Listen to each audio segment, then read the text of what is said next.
Hello everyone, welcome back to my channel. আবারও একটি ছোট্ট পর্বতে আপনাদের অনেক অনেক ওয়েলকাম।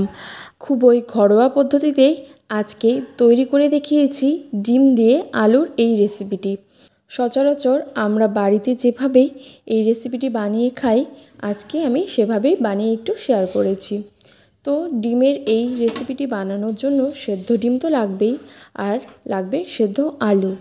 এখানে সেদ্ধ ডিমের মধ্যে দিয়ে দিচ্ছি লবণ এবং হলুদ। লবণ এবং হলুদ ভালো করে মাখিয়ে নিয়ে এবার তেলের মধ্যে ডিমগুলোকে ভেজে নিচ্ছি। খুব ভালো করে ডিমগুলোকে একটু লাল লাল করে ভেজে নিচ্ছি। ডিমগুলো ভাজা হয়ে গেছে, এবার তুলে নিচ্ছি।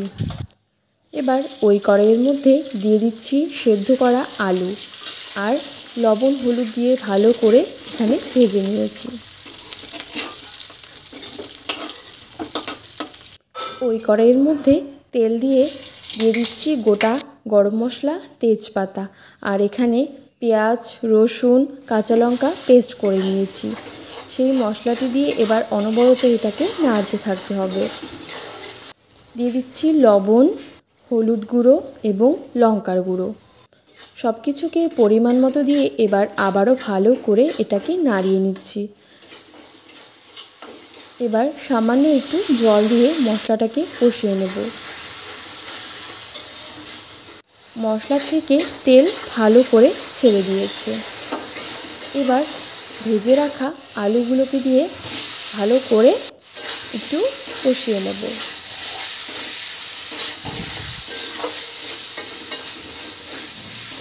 মশলার সাথে আলু ভালো করে কষে গেছে, এবার জল দিয়ে দিচ্ছি। জলটাকে আপনারা পরিমাণ বুঝিয়ে দেবেন, যে যতটা গ্রেভি খেতে চান। আলু এবং জল ভালো করে ফুটে গেছে। এবার এই পর্যায়ে দিয়ে দিচ্ছি ভেজে রাখা ডিম। দিয়ে দিচ্ছি 1 চামচ পরিমাণে গরম মশলা গুঁড়ো। আবারও ভালো করে নাড়াচাড়া করে এবার ঢাকা দিয়ে ঢেকে রাখব।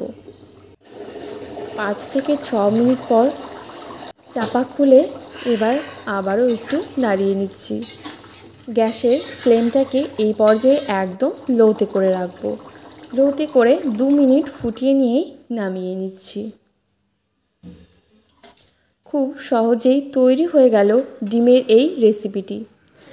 ডিমের এই রেসিপিটি সত্যি খেতে খুবই অসাধারণ ছিল, এবং এই রেসিপিটি মাছ মাংসকেও হার মানিয়ে দেবে।